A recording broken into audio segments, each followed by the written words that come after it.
My dear friends, നമുക്ക് നല്ലൊരു കറി വെക്കാം. എന്താ വേണ്ടാന്ന് അറിയണ്ടേ? ചാമ്പയ്ക്കയും കൊണ്ട് നമുക്കൊരു കറി വെക്കാം. അപ്പോഴത്തേക്ക് എൻ്റെ ചാനലൊന്ന് ലൈക്ക് ചെയ്യുക, സബ്സ്ക്രൈബ് ചെയ്യുക, ഫോളോ ചെയ്യുക. Shoshamma kitchen food channel Keralam by Shoshamma. നമുക്ക് വെക്കാം. ആദ്യം നമുക്ക് ചാമ്പയ്ക്ക അരിഞ്ഞെടുത്ത് അടുപ്പ് വെച്ച് വേവിച്ചെടുക്കാം. ഇതിലൊരു പച്ചമുളകും കൂടി ഇട്ട് കൊടുക്കുക.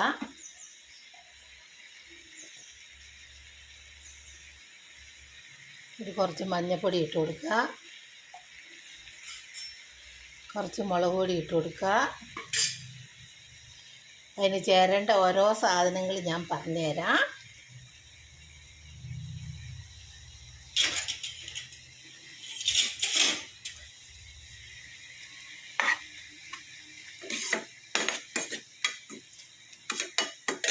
കുറച്ച് ഉപ്പ് ഒഴിച്ച് കൊടുക്കുക.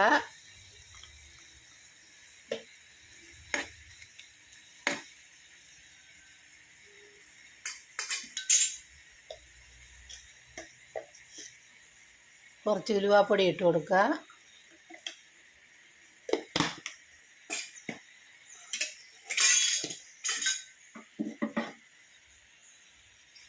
പിന്നെ നമുക്ക് തേങ്ങ, വെളുത്തുള്ളി, ജീരകം എല്ലാം കൂടെ അരച്ചെടുക്കുക. എന്നിട്ട് അതങ്ങ് ഒഴിച്ച് കൊടുക്കുക.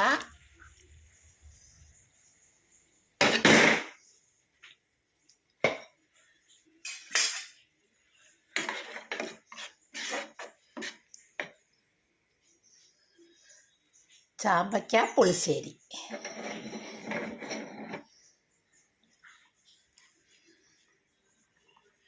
പിന്നെ നമുക്ക് കുറച്ച് മോരും അതിൻ്റെ കൂടെ ഒഴിച്ച് കൊടുക്കാം.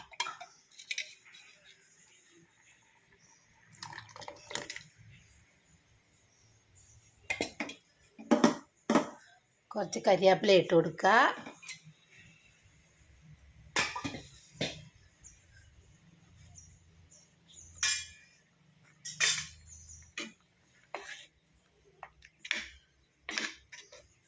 പിന്നെ നമുക്ക് കടുക് വറുത്തൊഴിക്കുക. കടുകും കരിവേപ്പിലയും ഉള്ളിയും എല്ലാം കൂടെ മൂപ്പിച്ചെടുത്തിട്ട് അത് ഒഴിച്ച് കൊടുക്കുക. പാകത്തിന് ഉപ്പും ചേർക്കുക.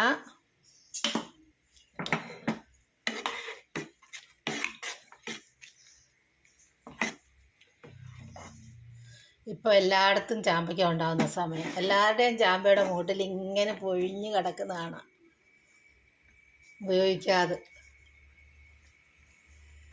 നമുക്കൊന്ന് ഉപയോഗിച്ച് നോക്കാം. ഇതെല്ലാവരും ഉണ്ടാക്കി നോക്കണം കേട്ടോ. ഇത് നല്ല രുചിയുള്ള സാധനം. നമുക്ക് ഭക്ഷണമൊക്കെ കഴിക്കാൻ നല്ല ഇതാണ്. ഉണ്ടോ? ചാമ്പയ്ക്ക പുളിശ്ശേരി വെച്ചത്, ചാമ്പയ്ക്കയും മോരും കൂടെ കറി വെച്ചത്.